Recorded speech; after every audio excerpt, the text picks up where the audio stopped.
Jangareddygudem Navabharat palm oil factory నందు mock drill నిర్వహించారు. Manager Anjaiah అధ్యక్షతన నిర్వహించిన ఈ కార్యక్రమంలో ప్రమాదాలు జరిగినప్పుడు ఏ విధంగా వ్యవహరించాలి అనే అంశంపై సాంకేతికంగా పరిశీలించే కార్యక్రమం చేపట్టారు. ఈ కార్యక్రమంలో Jangareddygudem CI Venkat Subhash, SI Veeraprasad, fire officer Baburao పాల్గొన్నారు. పామ్ ఆయిల్ ఫ్యాక్టరీలో ఇంధన ఆయిల్ లీకేజ్ జరిగినప్పుడు, అనుకోని విధంగా ప్రమాదాలు సంభవించినప్పుడు వ్యవహరించాల్సిన పలు అంశాలపై కార్మికులకు, అధికారులకు, చిరు ఉద్యోగులకు సైతం అవగాహన కల్పించాలని అన్నారు.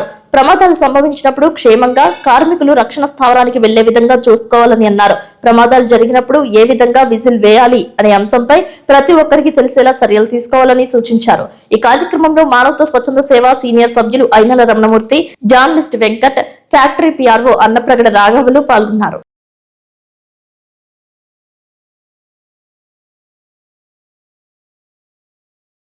ఏది ఎమర్జెన్సీ అలారం, ఏది సేఫ్టీ అలారం అనేది చాలామంది. అలాగే ఎనీ అర్జెన్సీ మీరు ఎమర్జెన్సీ అలారం వేయంగానే ఎవరు ఎక్కడ ఏ సేఫ్టీ ప్లేస్కి వచ్చి ఫాలో అవ్వాలనేది చాలామంది ఎంప్లాయీస్కి లోపల ఎంప్లాయీస్ ఎవరినైతే వీళ్ళు అడిగితే వీళ్ళు ఏమంటారంటే డైలీ వేజెస్ కింద షిఫ్ట్ వైజ్ చేంజ్ అయిపోతున్నారు కాబట్టి వీళ్ళకి అంత అవగాహన లేదని చెప్తున్నారు.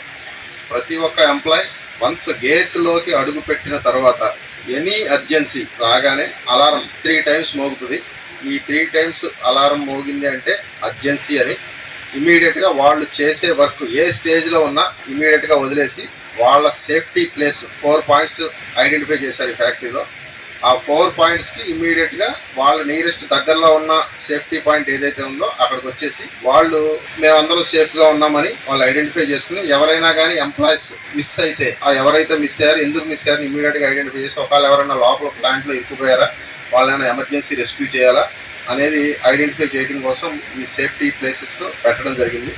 అలాగే మెథనాల్ లీకేజ్ అది గాలిలో కూడా వచ్చేసే అవకాశం ఉంది కాబట్టి హైట్ లెగదు, చుట్టూ సేఫ్టీ కాంపౌండ్ వాల్ ఉంది. ఆ కాంపౌండ్ వాల్లోకి ఎవరో కూడా దయచేసి ఎవరో కూడా వెళ్ళకూడదు. ఎవరైతే ఎమర్జెన్సీ రెస్క్యూ టీం ఉన్నారో వాళ్ళు మాత్రమే విత్ సూట్స్తో లోపలికి వెళ్ళి లోపల ఉన్న ఎవరైనా క్యాజువాలిటీ కానీ ఎవరికైనా ఇంజురీస్ కానీ లేదా ఏదైనా అయితే ఇమీడియట్గా షిఫ్ట్ చేస్తానికి అవకాశం ఉంటుంది.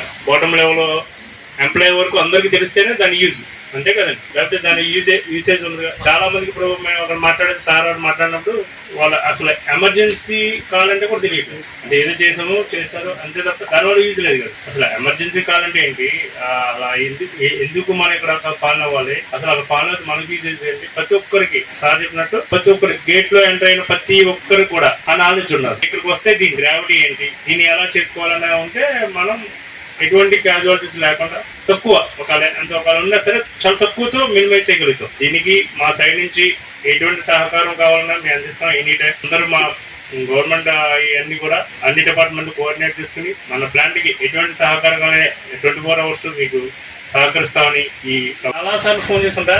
ఏ రోజు డిలే లేకుండా within minutes మాకు కావాల్సిన సహకారం ఇమీడియట్గా చేస్తారు. అంటే అంబులెన్స్ మ్యాక్సిమం అంబులెన్స్ కావాల్సి వస్తుంది వితిన్, అంటే చాలా తక్కువ, అంటే జర్నీ టైం ఉంటుంది నాకు తెలిసి. అంటే మరి ఎప్పుడు డ్రైవర్ని అవైలబుల్ పెట్టుకుంటారో నాకు తెలియదు కానీ మరి ఎనీ టైం ఆ టైంతో సంబంధం లేకుండా ఈ within minutes only journey time ఉంటుంది నాకు తెలిసి. అంత ఫాస్ట్గా చేస్తారు. ఈ సభాముఖంగా మరొకసారి ధన్యవాదాలు తెలుపుకున్నాను. ఏదైనా ప్రమాదం అనుకోకుండా సంభవిస్తుంది. 2 ఫ్యాక్టరీస్ కంపల్సరీ వచ్చేసే ఏరియాలో అసెంబ్లింగ్ పాయింట్ అనేది ఖచ్చితంగా మనకు అలారం మోకానే అసెంబ్లింగ్ పాయింట్ కంపల్సరీ ఉంటాయి. అక్కడ ఖచ్చితంగా నెంబర్స్ కూడా డిస్ప్లే చేసి ఉంటాయి. ఫైర్ రోడ్ కానివ్వండి, పోలీస్ కానివ్వండి, అంబులెన్స్ కానీ, హాస్పిటల్స్. ఖచ్చితంగా మీరు చేసినట్లయితే రిస్క్కి డిపార్ట్మెంట్ వాడు కానీ బయట స్వచ్ఛంద సంస్థల వారు కూడా మీకు ప్రాణ నష్టం జరగకుండా మన ఈ ఊరికి ప్రశ్నించి. ఎందుకంటే ఈ ఏరియాలో ఉన్నది ఒక ఇండస్ట్రీ, దీనివల్ల దాదాపు 2000 మంది బతుకుతున్నాం. కాబట్టి ఈ ఇన్స్టిట్యూషన్ కాపాడుకునే బాధ్యత మేనేజ్మెంట్ ఎంత ఉందో ప్రజలకు కూడా సర్వీస్ విషయంలో కానీ అంతే బాధ్యత ఉంటుంది. కాబట్టి మా సంస్థ నుంచి ఎప్పుడైనా సరే మీకు కావాలంటే అంబులెన్స్ కానీ పెట్టగానే ఏ యాక్టివిటీస్ మేము చేయడం సిద్ధంగా ఉన్నాం.